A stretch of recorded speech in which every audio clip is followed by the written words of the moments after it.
Hi everyone, my name is Isla Casey. I am a sophomore physics major here at ACU, and today I'm going to be talking about polarized Drellian process to study C quarks at Fermi National Laboratory, also known as experiment 1039. So first I'll go into a little bit of background, since our main topic today will be the proton and how it behaves and how its constituent subparticles behave. I will go ahead and describe some of the structure of the proton and what that looks like.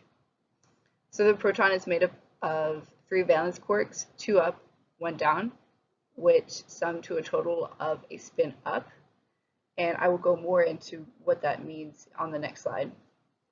Now there are different quark flavors depending on the particles, so that just means that there are different quarks for different particles.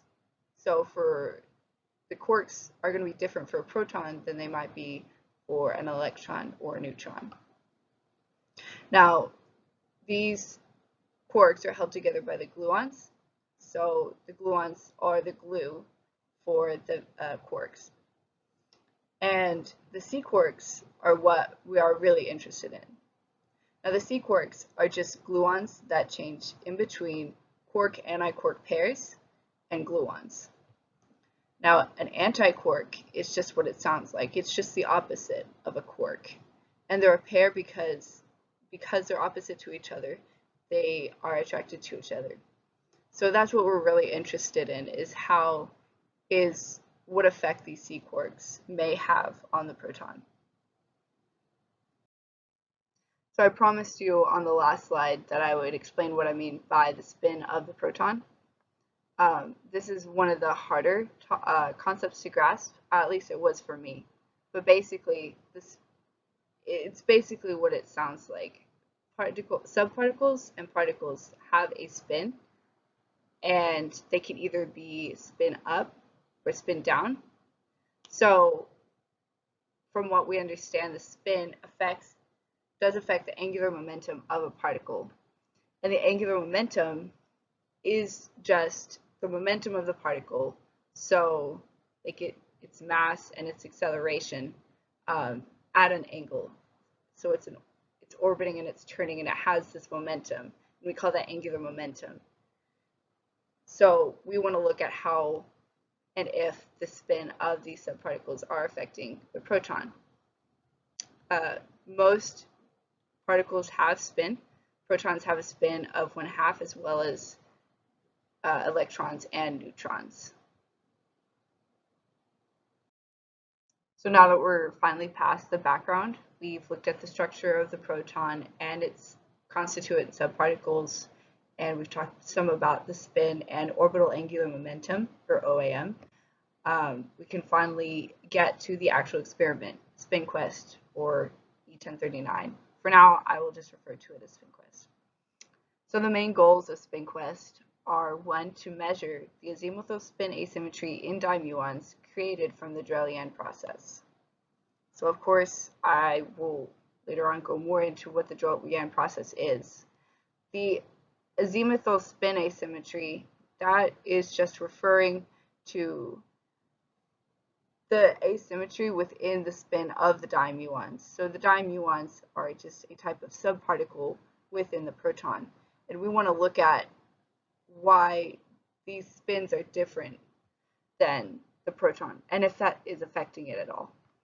The second goal is to extract the magnitude and sign of the service function from U bar and D bar. So U bar and D bar, those are the different dimuons that I mentioned above. So now that we've talked about the structure and we have a little bit of introduction as to what the SpinQuest experiment is, we can go into the methodology of the experiment and what is actually happening. So first we'll talk about the Drellian process. This is sort of the main process of the experiment, and I have this convenient slide up to show a very basic overview of what's happening in this process. So we start with a quark and its opposite, the antiquark, and we annihilate them by shooting them really, really hard at each other. So we want to look at what's on the inside, and the way we do that is by hitting them against each other at really high speeds. Now, these decay very quickly or these create very quickly a virtual photon or Z boson. Um, the boson is just a fancy name for the photon. But the reason why we call it a virtual photon is because we can't actually observe it physically, but we know it's there because what's created next is this lepton pair. And the only thing that we know of that decays into a lepton pair is a photon. So that's how we know that it's there. Now from this lepton pair, we can learn about the orbital angular momentum, and that can tell us about the original momentum of the quarks by the PDF.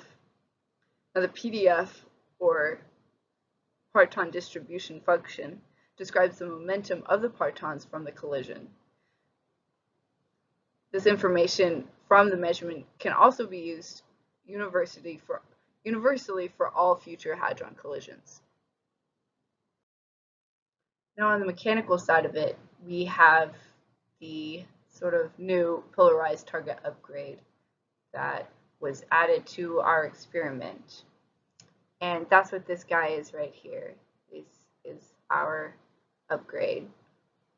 Now what this does is it allows us to polarize our target either spin up or spin down. So like I mentioned earlier, the first thing we do is annihilate this quark-antiquark pair. So we start with a particle over here and another particle over here, and we shoot him at our target, this guy. But in order to study the spin and the orbital angular momentum of our particle and its constituents, we have to know the spin of at least one of our particles. And the way we know that for sure is by polarizing it either up or down. And that's what this upgrade allows us to do. So we end up actually polarizing it both as up and as down and taking the difference over the total. Now here is SpinQuest's Pride and Joy, the spectrometer. What this does is this actually takes the measurements of the subparticles that come out of the annihilation. So it measures the particles, and it's optimized to trigger on-dime muons. So it makes it an ideal experiment for studying the Sivers functions in C quarks. And as I mentioned earlier, it calculates the difference over the total of the spin.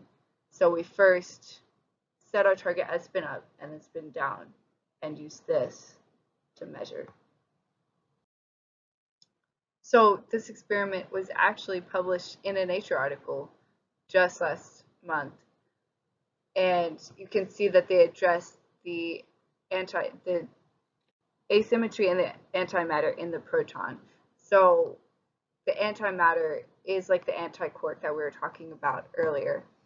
So if the valence quarks really don't contribute that much to the spin of this proton, then our goal is to see like what really is determining the spin of this proton. Because if we have more antimatter than matter, then why is our proton spin up and positive?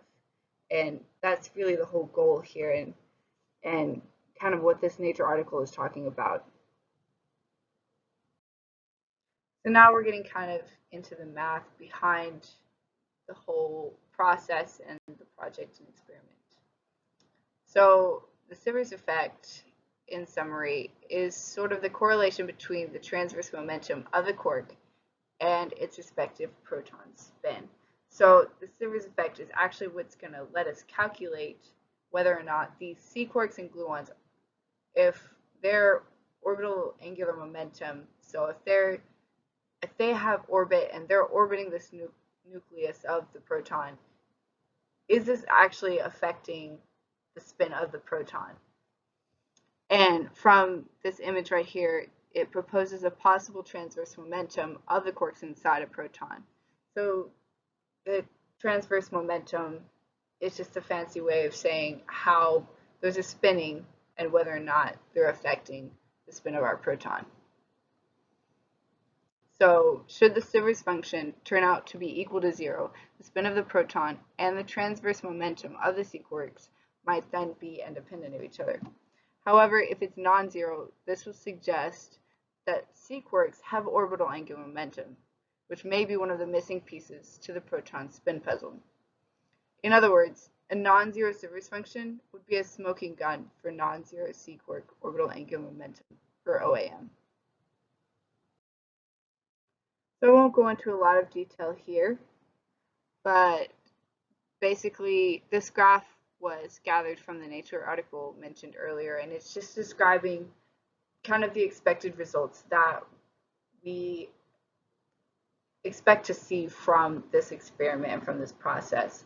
And this is the actual equation that we will be using to calculate this spin or OAM dependence on the particle. So right here is what we're actually going to be measuring, which is basically just counting. And this f function here is what we're trying to find.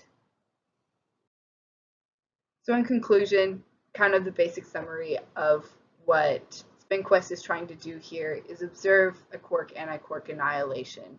So these two particles coming at each other at high speeds and sort of being able to look at their constituents and subparticles and produce this virtual photon. And this will help us determine the spin asymmetry in the dimuons. So that's just kind of a brief overview of basically what SpinQuest is trying to do here. I would like to thank ACU and ACU Department of Engineering and Physics for helping me put together this presentation and for doing my research. I would also like to thank Fermi National Laboratory and the U.S. Department of Energy. Thank you.